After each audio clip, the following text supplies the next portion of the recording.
So in this second lecture, I will go a little bit further into the history of the subject and the ideas of Hermite. And Hermite proved immediately the fact that exponential of alpha is a transcendental number when alpha is a non-zero algebraic number. So I would like to explain the basic ideas in this proof. And it turns out that the ideas of the proof are still the basic one. From a certain point of view, we can say that essentially all transcendence proofs go back to Hermite. So I explained previously that Hermite's paper was influenced by early authors like Lambert, Euler, Fourier, and Liouville, but also Hermite's paper has influenced the later specialists. So when I gave the ideas of the proof of irrationality, I gave an irrationality criterion which involved rational approximation to a number theta. Now the goal is to prove transcendence results. To say that a number is transcendental is the same as to say that when we take the successive powers of this number, we have linearly independent numbers. In fact, it's sufficient to prove that the dimension of the space spanned by this number is infinite. And this is equivalent to transcendence. So it's good because we do not need to prove something too strong, but in Hermite's proof, he gets immediately the fact that these numbers are linearly independent. So the goal will be to prove linear independence results over the field of rational numbers of some given complex numbers. So linear independence means that we start with numbers x1, xn, and I will start with real numbers to simplify. We want to prove that they are linearly independent, so we start with a0, a1, an, which are rational integers. They are not all zero, and we wish to prove that the linear combination a0 plus a1 x1 plus am xm is not zero. So this is the goal.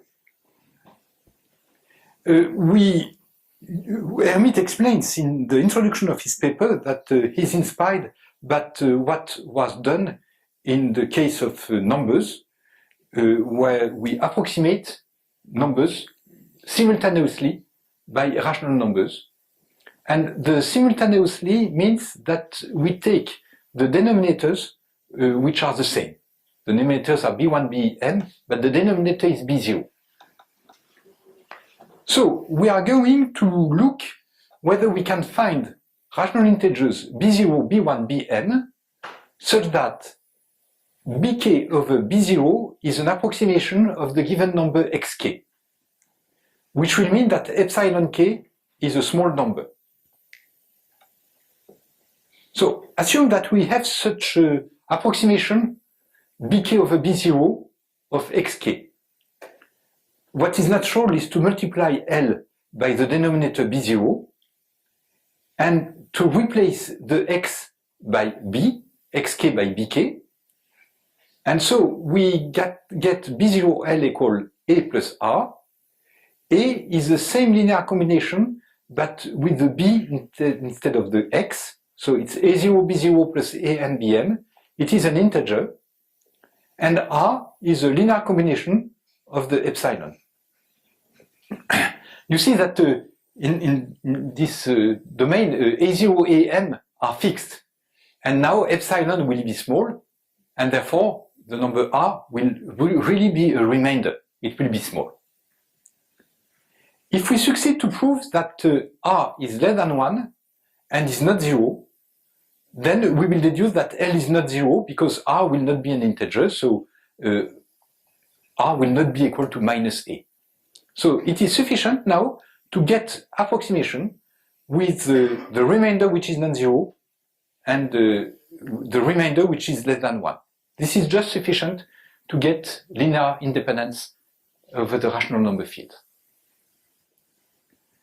You may expect that one of the main difficulties will be to check that the remainder is non-zero.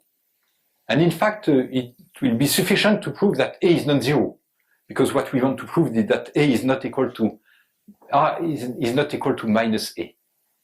So this is what we are looking for. A0, AM are given, and we construct approximation which are B0, Bm. We start with A0, AM, which are not all zero, and we considered simultaneous approximation to x1, xn. And so B0, B1, Bm is a m plus 1 tuple of rational integers that we are looking for. So the idea will be to produce not one simultaneous approximation, but m plus 1 simultaneous approximation B1 over B0, Bm over B0, which are linearly independent, which means that the tuples B0, B1, Bm are linearly independent tuples. And if we succeed to do that, then because the determinant of the matrix of the Bi will not be zero, one of them will give a non-zero value for A, because A0, A1, Am are not all zero. So when we had a problem of irrationality, we had just one number, and we constructed one approximation. When we have a problem of linear independence, we will produce n plus 1 simultaneous approximation. The criterion of linear independence, which I essentially just proved, is the following. Theta 1, theta m are real numbers.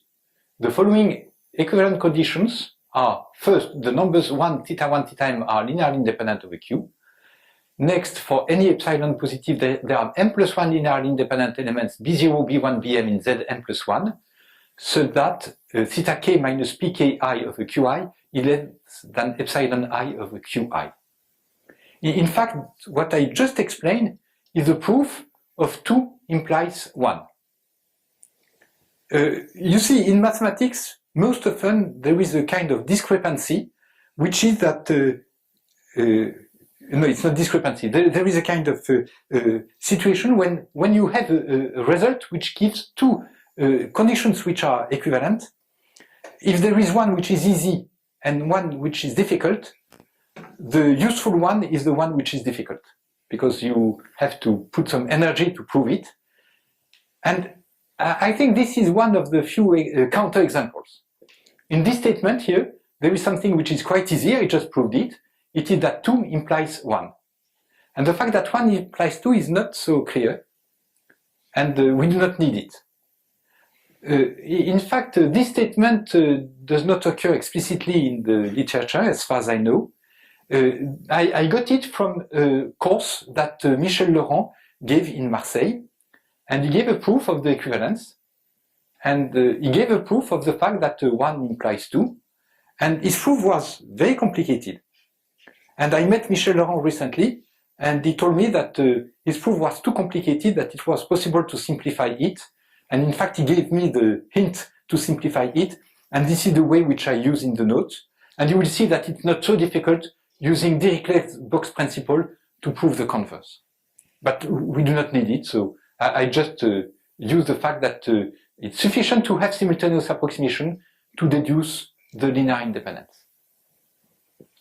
So the fact that the approximation are linearly independent, the approximation are B0, B1, Bm, means that we have some determinant which is not zero, and this will be part of the difficulty, and this was part of the difficulty that Hermite had to overcome. And if you look at his paper, it is in French, but it's a very nice paper, the paper of Hermite in 1873. He gives a proof of the transcendence of E, but at one point he said that he has to give a more rigorous argument. And the proof, the first part of the proof go on by saying, okay, we have some determinant. If this determinant is not zero, then we are finished. Well, he completes the proof. But then he has some difficulty to prove that the determinant is non-zero, and he has to devote a lot of energy for that. So I will tell you how it's possible to get that. So when I explained the proof of irrationality, I explained that we had rational approximations as functions to the exponential function exponential of x. So one of Hermite's idea is to consider simultaneous rational approximation to the exponential function, in analogy with Diophantine approximation. So we are going to look at polynomials in z of x, such that if we define r of x as the remainder of the approximation of exponential of kx by bk over b0, then we have the following property. If we substitute 1 to x, we get, because the bi were polynomial with integer coefficients, we get some integers, bj, and the remainder, we just need that the remainder is between 0 and 1 and gives a non-zero value for the linear combination of 1, e, up to e to the n. So this is the goal. And so for that we have to find the polynomials. And Hermite solves this problem in the very general situation where we take alpha 1, alpha m pairwise distinct complex numbers. Here they can be complex. We have rational integers non-totally zero, and the number capital N is the sum n1 plus nm.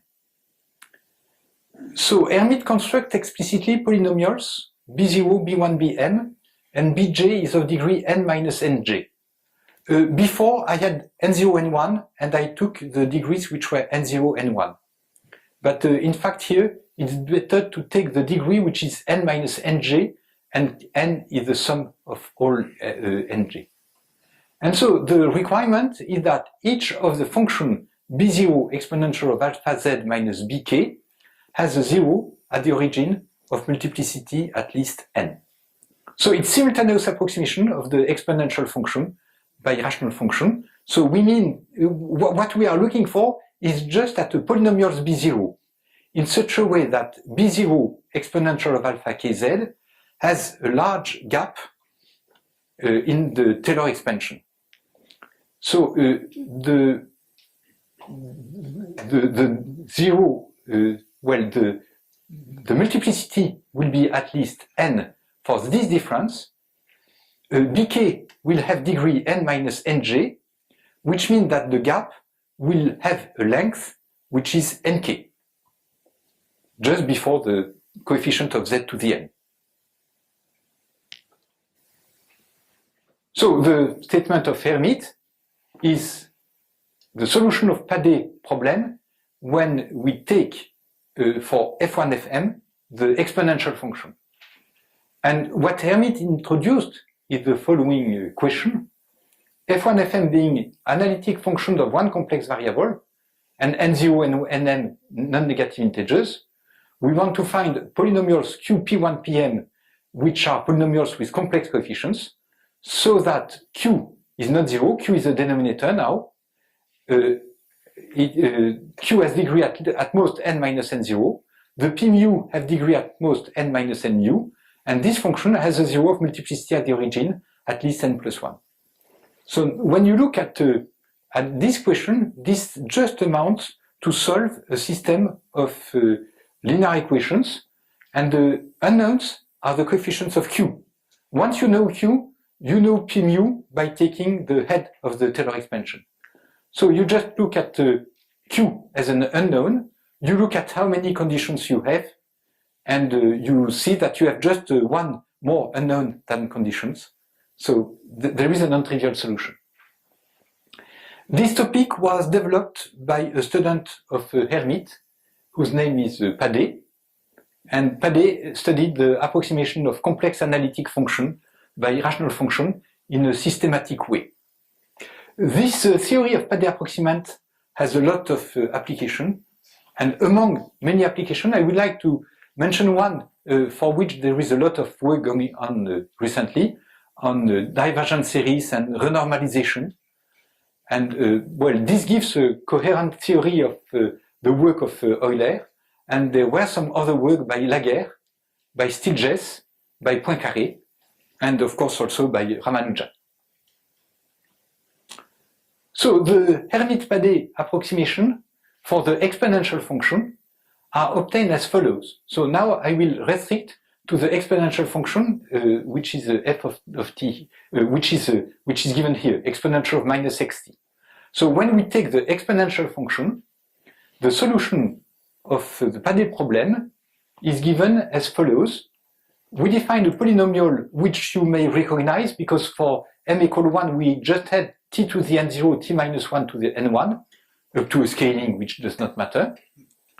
So the polynomial q that we were looking for is just the linear combination of the derivative of f at the origin, so the Taylor coefficient of this polynomial.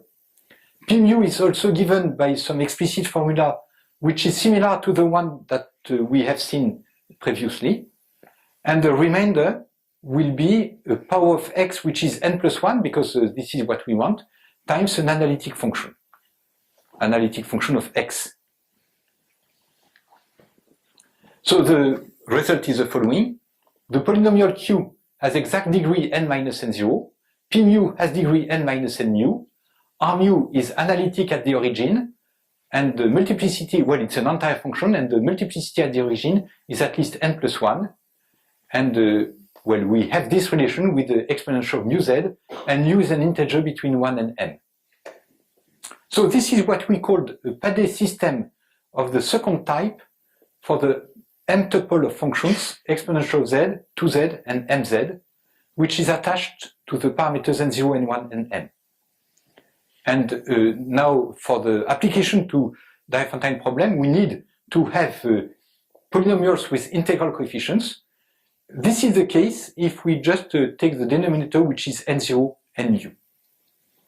And we will select the n0 and mu in a suitable way for the application to transcendence. So if you remember what was the criterion, we needed to have not only one approximation, simultaneous approximation, but independent ones. And the way to get independent ones is the following. We will use the previous result for n0, n1, and n0, n1 will not be, will be selected in a rather nice way. We take for delta ij Kronecker symbol, and we use this. So delta ij is 1 or 0. So we will take j equals 0 to m, and we have like this m plus 1 approximation which arises from the Padé-Hermite formula, but we just take what is called the contiguous Padé approximation. So if you look at the parameters which we take are n0, n1, n2, and m. In fact, in the application, all the ni will be the same. But the point is that we just modify one of them by subtracting 1 on the diagonal. So these are the parameters of the which are taken. And like this, when we use the Padé system, it is not so difficult to prove that if we look at the determinant which is given by the polynomials of Hermite-Padé, then this determinant is a monomial in X, and so the only common zero, the only zero for delta is X equals 0. So if you remember the proof which I gave before of Nesterienko of the irrationality of exponential of R, I explained that we have to use two consecutive parameters. And to get the contradiction, we said that the two remainders, Rn and Rn plus 1, have only one common zero, which is x equals 0. This is just the same here. We take n plus 1 consecutive approximation, and the determinant which we have can vanish only at x equals 0. So the idea of proof is to fix a sufficiently large integer n, and we use the previous result where all the ni are the same, but the degrees are just by subtracting 1. And this is the value for capital N. And then there is some computation which has to be made, but this is not so difficult. So the approximation that we obtain, we need to multiply by some denominator in such a way that we have some integers. and we can get the simultaneous approximation of exponential of 0, 1, 2 up to n. We have simultaneous approximation and a determinant which is not 0. So this gives the transcendence of E. This gives the fact that 1, E, E squared, and so on are linearly independent of a Q. So I will just give a short survey of transcendent theory related mainly to the exponential function. In the 19th century, the first result on the existence of transcendental numbers was given by Liouville. And Liouville gave examples of transcendental numbers. The first examples he gave were using continued fraction. And then in the next paper, he gave some examples using fast convergent series. I will come back to this work of Liouville a little bit later, but I continue with the 19th century by mentioning the work of Cantor, who gave another proof of the existence of transcendental numbers. So there is some controversy on the fact that the proof of Cantor produces explicit examples or not. People do not agree exactly on what it means, an explicit example. If you look in the notes, I don't remember whether the notes of Fritz Beukers or Paula Cohen, but in one of the notes, the sketch of proof is given. Is it yours, Fritz? Or no? So it's Paula Cohen. She gives a brief sketch of the proof of this by using the diagonal argument. And the diagonal argument produces a transcendental number. And if you number all polynomials in a systematic way, and for each polynomial with integer coefficients, you number the roots, then you have a number which is well defined. So is it explicit or not? I give a reference in my notes where this is discussed. In 1873, Hermite gave his proof of the transcendence of E, and in 1882, Lindemann gave a proof of the transcendence of pi. And this gave rise to the Hermite-Lindemann theorem.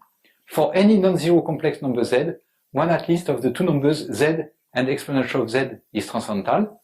So, as was pointed out by Matt before, you get the transcendence of E, the transcendence of pi, the transcendence of log alpha when alpha is a non-zero algebraic number, and log alpha is any value of the log weight, not zero. So you are allowed to take alpha equal 1, but for log alpha you take 2i pi, and 2i pi is a transcendental number. And the transcendence of e to the beta follows from this by taking z equal beta. In the 19th century, there was another deep result which was proved. It is the so-called theorem of Lindemann and Weierstrass. Lindemann stated the result and Weierstrass completed the proof. And this result is the first result on algebraic independence. And from a certain point of view, this is one of the very few results of algebraic independence which are available so far. We do not know so much on the algebraic independence of numbers. And the fact that we know some result of algebraic independence is due to the fact that for the exponential function, it amounts to linear independence. The result can be stated by saying that if we take distinct alphas, then the exponential are linearly independent of a q. But this is the same as to say that if we take algebraic numbers which are linearly independent, then the numbers exponential beta 1, beta n are linear algebraically independent of a q. And this is due to the functional equation of the exponential function. So in fact, there are some other classes of functions for which we know some results of algebraic independence, and Fritz Beukers, I suppose, will say more about that. This is the so-called theory of E and G functions of Siegel in 1929. It's really a development of what was proved here. So there is something which is quite nice for this statement, which is that when you speak of algebraic independence, if we do not say which is the basic field, we mean over Q. And the same for linear independence. Or for transcendental numbers, when we do not say over which field, it means that it's always over Q. For algebraic independence, to say over Q or over Q bar is the same, because it's just a question of transcendence degree. And therefore, this statement here, which is equivalent to this one when we put Q, is also equivalent if we put Q bar. And therefore, the statement which is there is equivalent to the same where we replace Q by Q bar. And so this is very specific to the addition theorem of the exponential function. The next step in the theory was achieved in 1934 by Gelfand and Schneider when they solved the Hilbert-7 problem, which was on the transcendence of alpha to the beta. And I will say more about the ideas of the proof and the difference between the solution of Gelfand and Schneider in my fourth lecture. So this is the lecture which is not yet available on the internet. It is equivalent to say that alpha to the beta is transcendental when alpha and beta in algebraic, or to say that the quotient of two logarithms is transcendental as soon as it is irrational. And if you consider this problem, as was pointed out by Matt, it means also that if you take log alpha and log alpha 1 and log alpha 2, which are linearly independent of a Q, then they are linearly independent of a Q bar. The quotient is rational, then it is transcendental. And it was asked by Gelfand to prove the same by replacing two logarithms by n logarithms. And this was solved by Baker in 1968. If log alpha 1, log alpha n are Q linearly independent logarithms of algebraic numbers, then the numbers 1 log alpha 1 log alpha n are linearly independent over the field Q bar. I will not speak too much on the development of this part of the work, especially since I concentrate on the exponential function.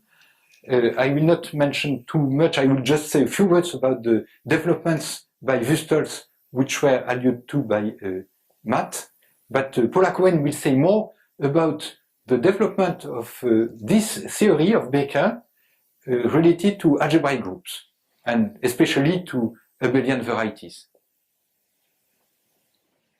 Also, the interest of this result, we can say that the development of the theory increased very drastically in 1968 after the work of Baker, and it was not really because he proved the result which is written here. This is just a qualitative result saying that these numbers are linearly independent. But Baker, in his very first paper on this topic, gave also a measure of linear independence, which means a lower bound for a combination of 1 log alpha 1 log alpha n with algebraic coefficients. What is interesting is that the most important application of these lower bounds are the lower bounds where you forget the 1 and you take coefficients which are rational numbers. So you start from log alpha 1 log alpha n, which are Q linearly independent, and you take a linear combination of them with rational coefficients. The fact that this is not zero is just part of the assumption. But it turns out that the transcendence method gives a non-trivial lower bound, and such a lower bound is also a lower bound for the difference between 1 and a number of the form alpha 1 b1 alpha n bn. So this method of Baker solves a problem which is just a problem with algebraic numbers, and it gives a non-trivial lower bound for such number alpha 1 b1 alpha n bn minus 1, when alpha 1 alpha n are algebraic numbers and b1 bn are integers, say, or rational numbers, but even integers is sufficient. So it's really something amazing that transcendence methods are useful to solve a problem which is just a problem of evaluating such an algebraic number. Also, the evaluation of these algebraic numbers is useful in the complex case or the infinite valuation, and also for p-adic valuation. And there is a theory in the p-adic case, which would deserve also to be developed, but we cannot do anything. I will mention some further developments, but one of them which I would like to quote is related to the so-called four exponential conjecture, which arises from a work of Ramanujan, who studied highly composite numbers. And in one of his papers, he used a result without being aware that this was not an obvious result. And he said something which amounts to say that if you take a real number such that 2 to the t and 3 to the t are integers, then t is a positive integer. So for Ramanujan, it was something which was clear. And in the 50s, Alaoglu and Erdős studied these highly composite numbers and noticed that it is not at all obvious that this is true. So in fact, they asked Siegel whether he knows this result, and Siegel answered by saying, well, I don't know how to prove that, but I can prove a weaker statement. If you take the three numbers 2 to the t, 3 to the t, 5 to the t, if they are integers, then t is a positive integer. And in the paper of Alaoglu and Erdős, there is no more information about the proof of Siegel. I met Zellberg in Hong Kong a few years ago, and Zellberg told me that he knew the proof of this result in the 50s, but he said he did not publish it because the challenge was to prove the stronger statement which is above, and this is not yet known. So we do not know whether this result is true. There is an easy exercise which is to prove that if you ask that the n to the t are all integers for all n, then t is an integer. There are several easy proofs of that, so you can play with it and find your own proof. If you want to reduce to three numbers here, it's a little bit more difficult, and you need to use some transcendence method. This four exponential conjecture, I will translate it as follows. Define 2 to the t equal a and 3 to the t equal b. And so the question is it possible that the determinant log 2, log 3, log a, log b vanishes when a and b are positive integers? And of course, yes, it could vanish, but for that, you have to take t, a rational number, which means that you have to take log 2 and log a, which have a quotient which is a rational number. So the four exponential conjecture is more general because you replace 2, 3, 4, a and b by algebraic numbers. Alpha 1, alpha 2, beta 1, beta 2 are algebraic numbers. You take any values for the logarithm, and you assume that the two columns are linearly independent, and the two rows are linearly independent. And the goal is to prove that the matrix is regular. We call it the four exponentials conjecture because it is not difficult to see that it is equivalent to another statement, which is the following. You take x1, x2, which are linearly independent complex numbers, y1, y2, which are also linearly independent complex numbers, and you look at the four exponential of xi, yj. So you have four numbers, and the conjecture is that one of them should be a transcendental number. So this is unknown, and this is probably one of the problems on which I have worked the more without success. But there is something which is known, and which was known by Siegel, Zellberg, Lang, and Ramachandra. And Lang and Ramachandra published the proof. And instead of 2 and 2, you take 3 and 2. So it's symmetric. You can take 3x and 2y or 2x and 3y. Instead of that, I prefer to write that to take d and l with the condition dl greater than d plus l, because you see that for d equal l equal 2, it does not work, but for d equal 3 and l equal 2, or d equal 2 and l equal 3, this is satisfied. And so you have linearly independent complex numbers, x1, xd, also y1, yl, which are linearly independent complex numbers. One at least of the dl numbers is a transcendental number. So you see the challenge is to get dl equal d plus l here.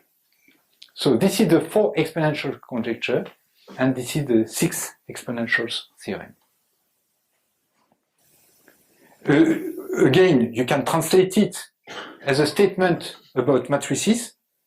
If you take a 2x3 matrix whose entries are logarithm of algebraic numbers, if the 3 columns are linearly independent of a Q and the 2 rows are linearly independent of a Q, then the matrix should have a rank 2. So this is known. Well, there have been some progress, and one of them is very interesting by Damien Roy a few years ago. And the progress is the following. Instead of looking at algebraic numbers, you look at the cube bar vector space, which is spanned by 1 and L. I don't remember, maybe I forgot to define what is L. L is the set of logarithm of algebraic numbers. So L tilde is the set of linear combination with algebraic coefficients of logarithm of algebraic numbers. So L stands for logarithm of algebraic numbers. The exponential of the lambda I are algebraic. So this is L tilde. And the theorem which was proved by Damien Roy is an extension of the sixth exponential theorem. Instead of asking that the xi, yj are algebraic, he only requires that they are logarithm of algebraic numbers or linear combination of logarithm of algebraic numbers, the xi, yj. And so this is a generalization, and the strong four exponentials conjecture states that this should be true when you take only 4 numbers. This gives also a statement in terms of rank of matrices. If you take a 2x3 matrix whose entries are linear combination in logarithm of algebraic numbers, we know that the rank is 2, and we conjecture that it is the same for a matrix which is a 2x2. So this gives something which reminds of Becker's theorem, but it does not contain Becker's theorem. It contains the sixth exponential theorem. It contains the sixth exponential theorem in spite of the fact that the assumption here is that the rows are linearly independent of a Q bar and the columns are linearly independent of a Q bar. But this is a natural assumption when we work with the Q bar space L tilde. So I give some references here where you can get some more information about this problem. Okay, I plan to complete this survey by telling a little bit more about Liouville theorem, because this is one of the main results in the 19th century on which I did not say more. Liouville theorem is that for any non-zero, for any real algebraic number alpha, alpha minus p of q less than q to the minus c has only finitely many solutions p of q. So this is Liouville theorem. I detail some proof in the notes. In particular, I give some explicit estimate in this. One important point is that Liouville theorem is effective, so we can compute the constant c. So Liouville deduced from his theorem the existence of transcendental numbers and gives some explicit examples, including examples like the sum of 2 to the minus un, provided that the exponent un is a sufficiently fast increasing sequence un plus 1 over un tends to infinity. For example, the classical example is to take n factorial and you get the transcendence of 2 to the minus n factorial. The fact that this is an irrational number is clear because the binary expansion is not ultimately periodic, and so Liouville got the transcendence of this number. We can get a more precise result by using the result of Roth, which is the same result as before, but instead of a constant c, the constant here is minus 2 minus epsilon. And the fact that this constant is best possible is something that we saw in the previous lecture. When I gave the irrationality criterion, I said that, I gave a result involving the exponent 2, and this shows that the 2 is best possible. Roth theorem yields the transcendence of 2 to the minus un with a weaker assumption. Instead of asking that it tends to infinity, it's sufficient that the limit sup is greater than 2. And for example, if you take 2 to the theta n, as soon as theta is greater than 1, you get a transcendental number like this one. From Roth theorem, but not from Liouville theorem. To get this with theta equal 1, so 2 to the n is something which requires some more work, and it is known. So a stronger result follows from Rideout theorem, like the transcendence of 2 to the minus 2 to the n. The condition that the limit sup is greater than 1 is sufficient. And this was known already in 1916. And this follows from Rideout theorem. And the idea is to use the fact that the denominator is a power of 2. And so for any real algebraic number, if we look at the approximation of alpha by p over q with q a power of 2, then the exponent can be improved. So the exponent which was optimal in Roth theorem is not optimal if you restrict the denominator to a power of 2. And the next step in this theory is a step by Schmidt, which is Schmidt subspace theorem. And so it's a bit reminiscent of what we did before with Liouville, because we take several linearly independent forms, and we take m plus 1 linearly independent forms. No, it's m in m variables, x0, xm minus 1. So we have m linear forms in m variables, which are linearly independent, which have algebraic coefficients, and we look at the set of x such that L0, Lm minus 1 is small. And the result of Schmidt is that this set is contained in the union of finitely many proper subspaces of Q to the m.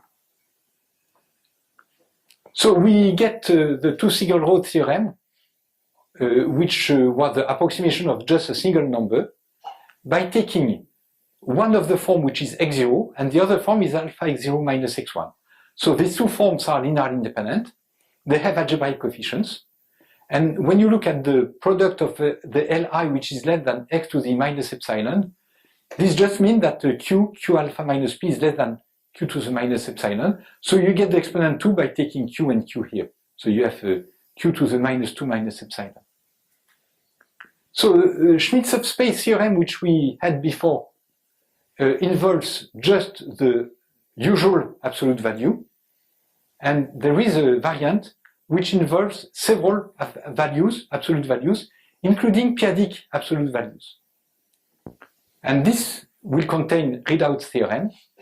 So we fix m as before. We have a finite set of places which contain the infinite one. And for each place, we have a system of m linearly independent linear forms in m variables with algebraic coefficients. And then we look at the set of x for which the product here for all v is bounded by x to the minus epsilon. It is contained in the union of finitely many proper hypersurfaces of q to the m. So it's similar, but for each v, we have some different linear forms. So this contains the theorem of Rideout, where we had the p over q, where q is a power of 2, because we were looking at alpha minus p over q, less than q to the 1 minus epsilon. And so in Schmidt subspace theorem, we take just m equal 2 because we have one number alpha, so 1 and alpha. We take the places which are the Archimedean place and the place 2.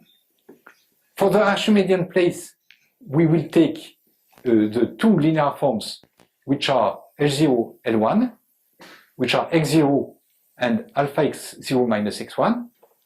And for the ultrametric, for the p-adic place 2, p equal 2, we have L0, 2, which is again x0, but the other one is x1. And so the point is that the q is a power of 2. So because q is a power of 2, this gives that the L0, 2, which is x0, will have an absolute value which is small now. It's q to the minus 1. So this is just the place where we win one exponent compared with the Roth. So I go a bit fast on this topic, but just to give you a flavor of what is going on, when I will explain the ideas of the proof, I will give some ideas on the proofs of Liouville, which is easy, and then Toué, and Roth, and Schmidt. So I wanted you to see what are the developments of this theory. Now there is another method in transcendental numbers which is not so well known as the previous ones. For example, there was a survey which was published by Feldman and Szydlowski in 1968. It was the right time to publish such a survey because they tried to get a list of references on the topic which was as complete as possible. And it was the right time because it was just, they added in the proof that Becker had proved this result. And after that, it would have been difficult to have something exhaustive. But to have something exhaustive until 68 was possible, and they just missed one main reference, which is a paper by Mahler in 1930 and 1930, because the survey which I mentioned was published in 68. And so they just missed a part of the theory which was not developed at that time. And so I don't know whether it's especially because of this publication that Mahler was upset, but it's also because another mathematician published some results which were weaker than Mahler had published in 1930. So in the first issue of the Journal of Number Theory, you will find a paper by Mahler in 1969, where Mahler just said in this paper, I did something stronger than what has just been published recently in 1930, so you should work on this topic. And what happened, of course, is that several people started to work on Mahler's method and at the same time, and several people found the same results independently.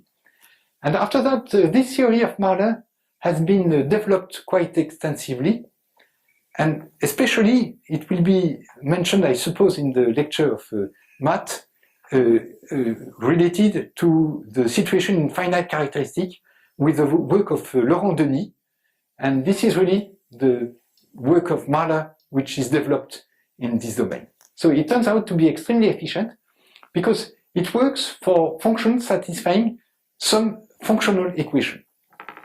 With the exponential function, we have functional equation and differential equation, and we use both. I will give a statement which is in the note of Paula Cohen, which is the criterion of Schneider-Lang. In this criterion, we use only the differential equation. For the sixth exponential theorem, we are not able to use the differential equation because it gives some transcendental coefficients. And so the Schneider's method involves only the functional equation. But in the case also with Mahler's method, we take functions like this, which satisfy some functional equation, but there is no nice differential equation for this function. So this was developed, for example, by Loxton and van der Poorten in many papers, and this was developed also by Becker, who proved that some result on the development of some numbers. There is a book which was published by Nishioka on this result, and now with this result, I said that we have few results of algebraic independence. I mentioned the work of Siegel and Szydlowski and the Russian school, and there is also a lot of results related with Mahler's method, which has been developed in the rather recent time. So there are several other developments which I will mention: transcendence and algebraic independence of values of modular function with the work of Nesterienko. I will not develop too much the question of measures of transcendence, linear independence, algebraic independence measures. And of course, there is all the theory in finite characteristic for which you will learn more. And there is a nice survey on that, on the algebraic independence in finite characteristic. Again, it's a Bourbaki lecture in 2007, so it was very recently. So I think I will stop here. Thank you.